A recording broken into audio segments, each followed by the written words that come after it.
우리가 길을 가다가 보면은 현수막에 혹은 벽보에 목격자를 찾습니다 라는 현수막이나 벽보를 볼 수가 있습니다.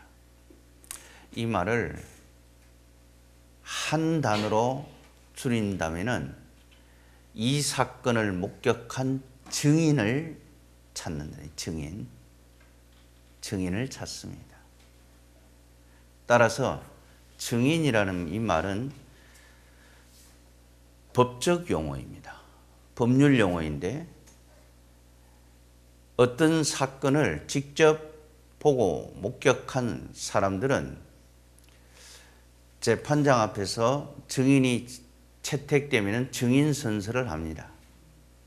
그 증인 선서의 내용의 핵심은 본 그대로 가감없이 사실대로 증언할 것을 선서합니다. 이게 증인의 책임이에요. 그런데 오늘 주님이 오늘 본문 맨 마지막에 이렇게 말합니다. 예루살렘과 온 유대와 사마리아와 땅끝까지 이르러 내 증인이 되리라 하시니라. 증인. 주님은 증인을 찾아요. 어떤 증인을 찾을까? 부활을 확신하고 부활을 믿고 부활을 전하는 증인을 찾고 계십니다.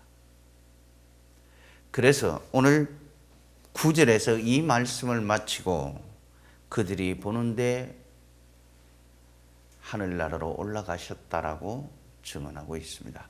이것을 내가 실질적으로 보았다면 이제는 침묵하지 말고 그 사실을 증언하라는 거예요. 그런데 문제는 우리가 이런 증인된 삶, 그 부활을 목격하고 혹은 내가 여기까지 오는 동안 하나님의 살아계심을 여러 가지 모형으로 체험을 했다면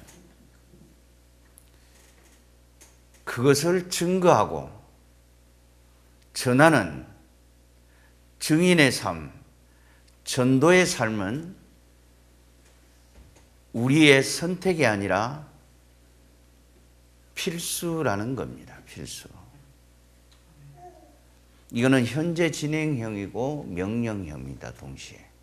그래서 내 증인이 되리라 하시니라.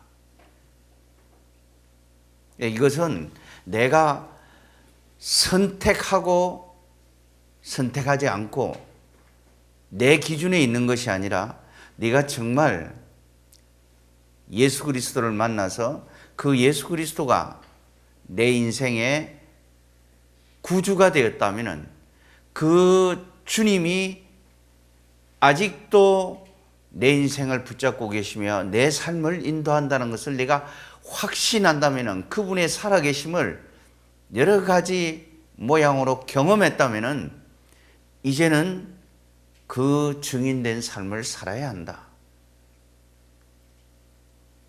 이게 전제예요. 근데 문제는 이 증인된 삶을 살라고 말할 때 많은 사람들이 두려움을 느낍니다. 그러면서 오해하는 부분이 있어요. 주님을 증거해야 합니다. 전해야 합니다. 당신이 정말 예수 그리스도의 부활을 정말 믿는다면 죽음조차도 가둘 수 없는 이 부활을 내가 정말 확신한다면 어떻게 침묵할 수가 있겠나? 따라서 정말 부활을 전하라. 그걸 위해서 그런 부활의 증인자로 내가 너를 불렀노라. 너는 증거해야 된다. 그럴 때마다 불안해하고 두렵습니다. 왜 그럴까요? 아주 중요한 오해는 우리가 그리스도의 부활을 전하라, 전도하라, 증언하라 증인이 되라 하면은 무엇을 많이 알아야 되는 것처럼 생각합니다. 그래서 이런 말들을 해요. 내가 성경을 너무 몰라서요. 성경을 내가 너무 모릅니다. 그래서 내가 전하고 싶은 마음이 있으나 내가 상대방이 다시 되물으면은 내가 할 말이 없어서 내가 잘 몰라서 전하지 못하겠어요. 그것이 전도하는 사람의 가장 큰 장애물이에요. 그게 증인된 삶의 가장 큰 가로막입니다. 그런데 성경은 아주 심플합니다. 그거는 우리의 변명이라는 거예요. 증인된 삶은 아주 간단하다. 와서 보라. 와서 보라. 이것의 샘플이 주님이십니다. 주님은 어느 날 침례 요한이 들을 지나가다가 그리스도를 봅니다. 그때 이렇게 말합니다. 보라, 세상 죄를 지고 가는 하나님의 어린 양이로다. 그랬더니만 그 얘기를 들었던 사도 요한과 안드레가 그리스도 앞으로 돌아옵니다. 그러면서 그들에게 질문을 합니다. 자, 우리 요한복음 1장으로 한번 돌아가 보겠습니다. 요한복음 1장. 나는 여러분들이 이 증인된 삶이 얼마나 쉬운 삶인지에 대해서, 전도하는 삶이 얼마나 쉬운 방법인가를 직접 눈으로 확인해 보고 싶습니다. 37절, 38절 시작. 두 제자가 그의 말을 듣고 예수를 따르거든. 여기 두 제자가 누구냐면 요한복음을 기록한 사도 요한과 그 다음에 안드레라는 거예요. 베드로의 형제 안드레라는 거예요. 그런데 그가 이 말을 듣고 예수를 따르거든. 그 다음 18절 읽습니다. 시작. 예수께서 돌이켜 그 따르는 것을 보시고 물어 이르시되 무엇을 구하느냐? 이르되 랍비요 어디 계시오니까 하니 랍비는 번역하면 선생이라. 예수께서 이르시되 와서 보라. 어디 계십니까? 그러니까 와서 보라. 와서 보라. 아주 담백합니다. 근데 여기서 끝나는 게 아니에요. 이 와서 보라는 말이, 전도는 이렇게 단순한 거예요. 무엇을 많이 알아서 전도한다면 그는 개인의 기술이나 테크닉이에요. 근데 전도는 그렇게 하는 게 아니에요. 아주 단순해요. 예수님 어디 계십니까? 그러니까 이리 와서 봐. 이 얘기가 계속 진행되는데 43절 보겠습니다. 43절. 이제 예수님이 빌립을 부르시는 장면에서 빌립을 만나고 빌립이 그의 친구 나다나엘에 찾아가서 전도하는 얘기로 연속 이어집니다. 이튿날 43절. 예수께서 갈릴리로 나가려 하시다가 빌립을 만나 이르시되 나를 따르라 하시니 빌립은 안드레와 베드로와 한 동네 베세대 사람이라. 빌립이 나다나엘을 찾아 이르되 모세가 율법에서 기록하였고 여러 선지자가 기록한 그 일을 우리가 만났으니 요셉의 아들 나사렛 예수라. 나다나엘이 이르되 나사렛에서 무슨 선한 것이 날 수가 있느냐? 빌립이 이르되 그 다음 시작. 와서 보라. 내가 너하고 논쟁하고 싶지 않다. 이게 사실인가 아닌가? 네가 한번 와서 보라. 와서 보란 말이야.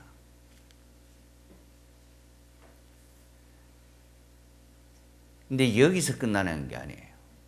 전도가 이렇게 단순하다는 걸 여기서 증언해. 첫 번째, 예수님이 전도는 이렇게 하는 거야. 아주 간단하게, 심플하게 와서 봐. 너희들이 지금 내가 이야기한다고 알아듣겠니? 와서 봐. 빌립이 예수를 만나고 난 다음에 너무 그것이 감격스러워서 그 친구 나다나엘에 찾아가서 내가 예수를 만났다. 그 모세가 기록하고 여러 선지자들이 기록한 그 일을 만났으니 나사렛 예수다. 아주 간단해요. 그랬더니만 나다나엘의 반응이 무슨 나사렛에서 선한 사람이 나겠느냐. 그랬더니만 빌립의 반응이 즉각적으로 내 너하고 이야기 안 한다. 그냥 와서 한번 봐라, 확인해라. 이게 4장으로 넘어가면 수가성 여인이 또 똑같은 고백을 합니다. 4장으로 넘어갑니다.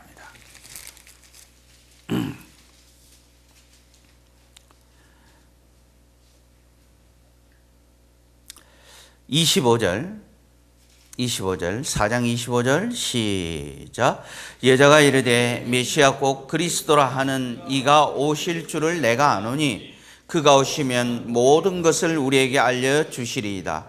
예수께서 이르시되 내게 말하는 내가 그라 하시니라. 그때의 제자들이 돌아와서 예수께서 여자와 말씀하시는 것을 이상히 여겼으나 무엇을 구하시나이까 어찌하여 그와 말씀하시나이까 묻는 자가 없더라. 여자가 물동이를 버려두고 동네로 들어가서 사람들에게 이르되, 그 다음 뭐라고 그래요? 내가 행한 모든 일을 내게 말한 사람을 와서 보라. 내 삶의 여정을 속속들이 알고 있는 그 사람을 와서 봐라.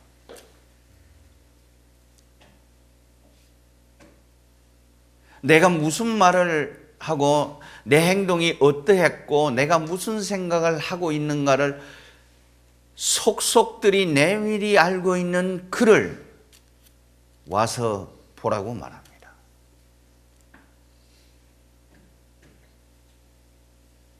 아주 심플해요.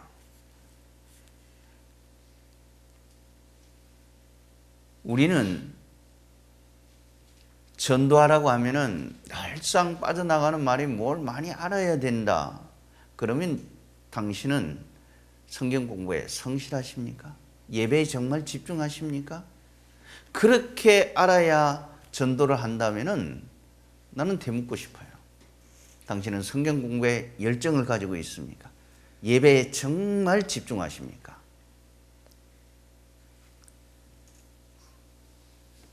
따라서 나는 여러분들이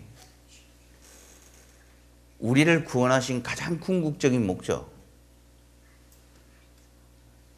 여러분 예배에 있지 않습니다. 오해하지 마십시오. 하나님 나라를 세우는 데 있는 거예요. 하나님 나라를 세우는 데 필수인 게 예배라고 말합니다. 왜 그런가?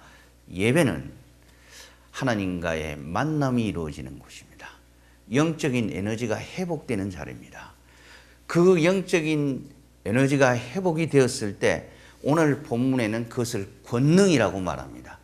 따라서 이 권능을 주시는 가장 궁극적인 목적은 증인된 삶을 살기 위해서, 오직 성령이 너에게 임하시면 너희가 권능을 받고, 이 권능을 주시는 가장 중요한 핵심, 목적, 이유는 땅끝까지 이르러 내 증인이 되는 삶을 살도록 하기 위해서 여러분에게 하나님은 권능을 부어준다는 사실을 기억하시기를 바랍니다. 그래서 제일 중요한 것은 우리를 왜 불렀는가, 왜 우리를 구원시켜 주셨는가. 중요한 것은 증인된 삶, 그리스도의 부활을 증거하는 증거자로 삼기 위해서 우리를 불러주셨다는 거예요. 그렇다면 나는 내 스스로에게 한번 물어봐야 돼요. 나를 통해서 정말 그리스도를 믿겠다고 따라 나선 사람이 과연 몇 명이 되느냐?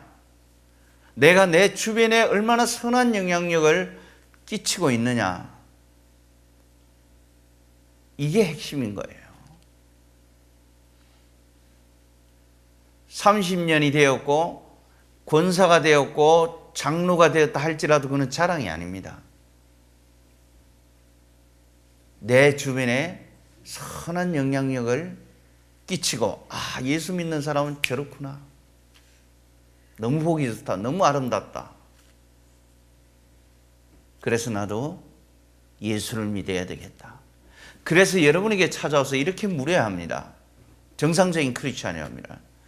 당신의 교회는 어떤 교회입니까? 내가 당신의 교회에 대해서 궁금합니다. 알고 싶습니다. 그게 리더십이고 그게 영향력이에요. 교회는 오지만은 영적인 벙어리가 된 사람들. 우리가 꼭 기억해야 되는 것은 성령을 우리에게 부어주시고 성령의 놀라운 권능의 역사를 나타나게 하는 것은 그 담대함을 가지고 증인된 삶을 살라고요. 그게 핵심이에요. 그걸 위해서 우리를 부르셨다라는 거예요. 그것을 위해서. 그것이 지속적으로 능력 있게 선포되기 위해서 예배가 필요한 겁니다. 우리가 일상에서 전도를 하다 보면 많은 어려움이 있습니다. 그래서 때로는 마음이 공고해지기도 하고, 내가 이렇게 표현해 볼까요? 참 꼴 같지 않은 건 내가 전도하려다 보니까 정말 내가 힘들어 죽겠네요. 그런데 어떻게 돼요? 예배를 통해서 내가 회복이 되는 거예요. 우리 주님은 그 십자가를 지고 그 갈 때 가래침을 뱉으면서 내가 이스라엘 왕이냐 이렇게 조롱을 한다 할지라도 묵묵히 참았. 그럼 내가 그렇게 모멸감을 가지고 정말 마음의 분노를 가라앉히기가 어려웠었는데, 우리 주님이 십자가를 지고 가면서 그 병사들로부터 수많은 비난과 조롱의 대상이 되었고, 그것도 모자라서 침을 뱉으며 뺨을 때리더라도 그걸 맞고 묵묵히 걸어가셨다면 내가 오늘의 삶의 현장에서 당하는 이 조롱쯤이야. 그러면서 뭐예요? 회복이 되는 거예요. 그래, 내가 다시 증인된 삶을 살아야지.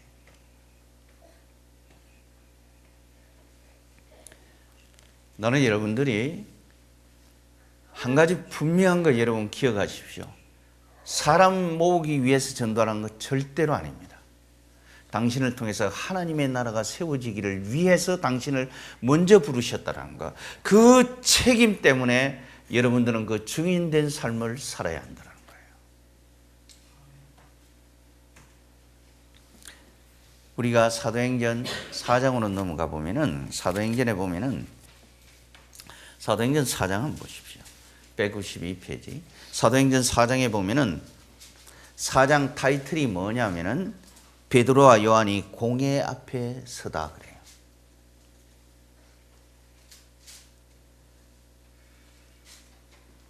베드로와 요한이 증인된 삶을 살다 보니까 엄청난 그 시대 대제사장들, 서기관들이 그를 괴롭히기 시작해요.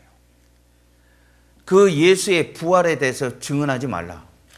너 이 내용을 전부 다 요약해서 딱 한마디로, 너 그거 자꾸 하다가 너 죽는 수가 있어. 너 우리가 용서하지 않아. 위협과 살기가 등등하더라고 그러는 거예요. 그런데 그 위협과 살기가 등등함에도 불구하고 베드로와 요한이 어떻게 그 사람들에게, 대제사장들, 그들에게 어떻게 반응하는가? 자, 7절 보십시오. 2절과 7절 보겠습니다. 시작. 예수 안에 죽은 자의 부활이 있다고 백성을 가르치고 전함을 싫어하더라. 부활을 전하는 것을 싫어하더라는 거예요. 누가? 1절에 보면 누가? 그 시대 목사들이. 그 시대 목사들이, 이 말이에요. 그 시대 목사들이 예수 그리스도의 부활을 증언하는 것을 싫어하더라. 근데 싫어하는 것에 끝나지 않고 그 말을 계속하면은 내 목숨이 위태로워. 너도 죽는 수가 있어. 그렇게 위협을 하는 거예요. 그러자 7절 옵니다. 시작. 사도들을 가운데 세우고 묻되 너희가 무슨 권세와 누구의 이름으로 이 일을 행하느냐. 이에 베드로가 성령이 어떻게 하여 충만하여 이르되 백성의 관리들과 장로들아, 만일 병자에게 행한 착한 일에 대하여 이 사람이 어떻게 구원을 받았느냐고 오늘 우리에게 질문한다면은, 만약 누가 이렇게 내한테 질문한다면은, 그 다음에 10절, 너희와 모든 이스라엘 백성들은 알라. 너희가 십자가에 못 박고 하나님이 죽은 자 가운데서 살리신 나사렛 예수 그리스도의 이름으로 이 사람이 건강하게 되어 너희 앞에 섰느니라. 그러면서 12절, 다른 이로서는 구원받을 수 없나니 천하 사람 중에 구원받을 만한 다른 이름을 우리에게 주신 일이 없다 하였더라. 그들이 베드로와 요한이 담대하게 말함을 보고, 저들은 본래 무식한 사람들인데 어디서 이런 말을 할 수가 있느냐 그러면서 묻습니다. 자, 15절 시작. 명하여 공회 앞에서 나가라 하고 서로 의논하여 이르되 이 사람들을 어떻게 할까? 그들로 말미암아 유명한 표적이 나타나는 것이 예루살렘에 사는 모든 사람에게 알려졌으니 우리도 부인할 수 없는지라. 이것이 민간에게 더 퍼지지 못하게 그들을 어떻게 했다고? 위협하여 이후에는 그 이름으로도 아무에게 말하지 말게 하자 하고 그들을 불러 경고하여 도무지 예수의 이름으로 말하지도 말고 가르치지도 말라 하니, 베드로와 요한이 대답하여 이르되 하나님 앞에서 너희 말을 듣는 것이 하나님의 말씀을 듣는 것보다 옳은가 판단하라. 그 다음에 우리가 보고 들은 것을 말하지 아니할 수 없다 하니, 보고 들은 것, 증인이라는 거예요. 보고 들은 것, 이게 증인이라는 거예요. 그걸 우리가 어떻게 침묵할 수가 있겠느냐라는 거예요. 보고 들은 걸.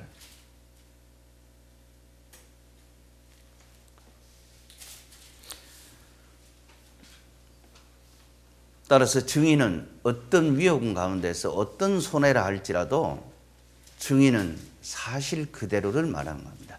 여러분, 정말 여러분이 구원받아 여기까지 오는 동안 그리스도의 살아계심을 여러 가지 모형대로 체험하셨다면 이제는 여러분은 증인된 삶을 살아야 하는 겁니다. 그걸 위해서 오늘 우리는 다시 모여서 하나님의 말씀을 들으면서 그 말씀 앞에 우리는 결단합니다. 부활의 증인자가 되겠다고. 할렐루야. 중요한 거는 이거예요. 뭘 많이 안다고 해서 우리가 증인이 되는 게 아니에요. 중요한 거는 성령이 충만하여 베드로처럼 충만해질 때 담대해지는 거예요.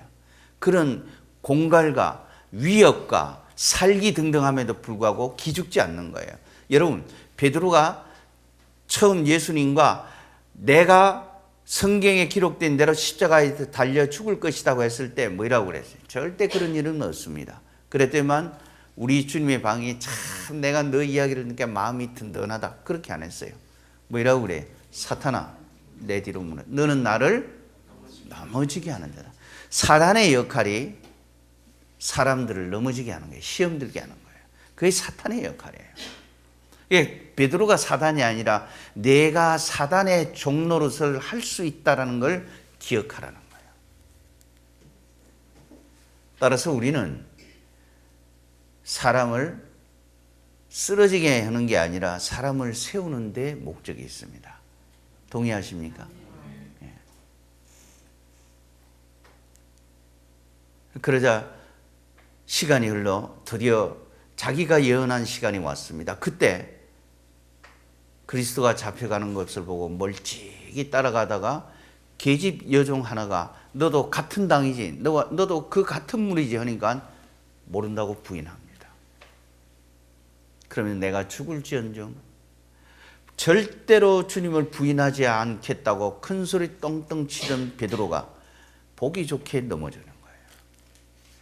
그런데 그가 부활을 못 깨겠어요. 성령이 충만해졌어요. 그랬다면 그런 위협 앞에서도 증거하기 시작합니다. 저 원래 우리가 알던 저 베드로와 요한은 무식한 자인데 어떻게 저렇게 능력을 나타낼 수가 있는가? 그렇다면 이게 사실이라는 것을 전제한다면 그 능력은 성령의 충만에서부터 오는 겁니다. 바꿔 말하면 그게 권능이에요. 권능을 주시는 가장 궁극적인 목적은 땅끝까지 이르러 증인된 삶을 살게 하기 위하여. 그래서 주님은 오늘도 여러분들의 마음을 만지기를 원하세요. 여러분의 마음속에 들어가서 충만히 거하기를 원하십니다. 그래서 어떤 사람으로 살고자 하고 부활의 증인된 삶을 살라고.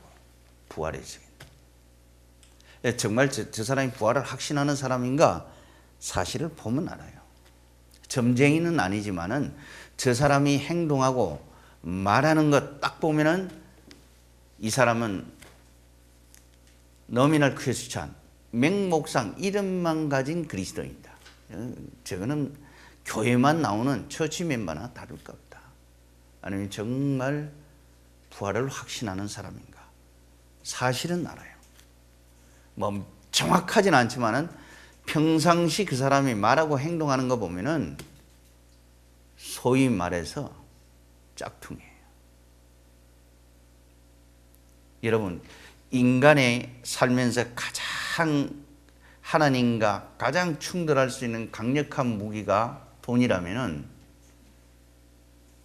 그래서 성경이 이렇게 말합니다. 내 마음이 있는 곳에 내 보물이 있다. 이게 사실이라면은 여러분, 그것을 필요 없다고 말한 게 아니에요. 돈이 필요 없다고 성경은 말하지 않습니다. 성경이 말하고자 하는 것은 돈 때문에 내 신앙 양심을 팔지 말라는 것이지 돈이 필요 없다는 말은 전혀 아니에요. 여러분, 우리가 500년의 기적에서 마지막에 뭐라고 말합니다. 걷어서 버리는 것이 없게 하라. 저축의 소중함도 가리키는 거예요. 그런데 그 저축의 소중함 때문에 내 양심을 속이면서 도둑질하지 말라, 하나님께서. 자, 핵심은 뭐냐? 여러분, 가장 하나님과 경쟁할 수 있는 돈에서부터 자유해버리면 그 사람은 어디에 관심이 있겠어요? 하나님 나라를 세우는 데 관심이 있어지는 거예요. 그게 중요한 겁니다. 그 하나님 나라를 세우는데 그 관심을 빼앗아 가는 게 돈이라는 거예요. 여러분, 전도 해보세요. 전도해 보려면은 사람 만나야 돼요. 밥 사줘야 돼요. 시간 내야 돼요. 커피도 사줘야 돼요. 뭐 또 비유 다 맞춰줘야 돼요. 그래도 오면 다행인데 또 캔슬되는 거예요. 또 요 핑계 저 핑계 돼요. 그러면 속에 천불이 나지만은 또 웃고 또 그 속 없는 사람들은 또 다가갑니다.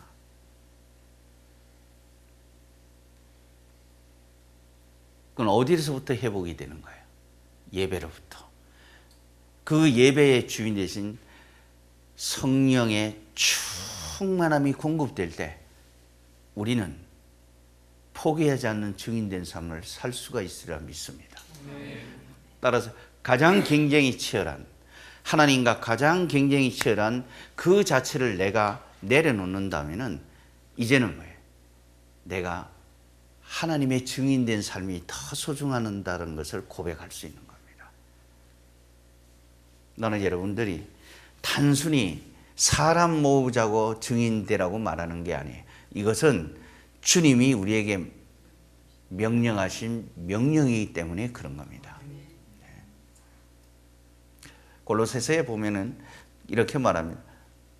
너는 전파하고 가르치고 권하라 그래요. 권하라. 마태복음을 기록한 마태가 맨 마지막 구절에서 뭐예요? 모든 족속을 제자로 삼아 아버지와 아들과 성령의 이름으로 침례를 주고 내가 네게 가르쳐 분부한 모든 것을 가르쳐 지키게 하라. 나는 여러분들이 단순히 사람 모으는 전도가 아니라 정말 증인된 삶, 일상에서 증인된 삶, 그걸 통해서 하나님의 나라가 세워지고 여러분을 통해서 예수 그리스도의 살아계심이 선포되는 그런 하나님의 도구가 되어지기를 축복합니다. 그걸 위해서 저와 여러분을 먼저 부르셨다. 나는 이 증인된 삶을 통해서 우리 모두가 전반기를 결산할 때 정말 1년의 절반 하나님 내가 맨손 들고 돌아온 게 아니라 한 영혼을 손에 들고 돌아왔습니다. 그런 보고를 할 수 있는 저와 여러분이 되어지기를 축복합니다. 주와 함께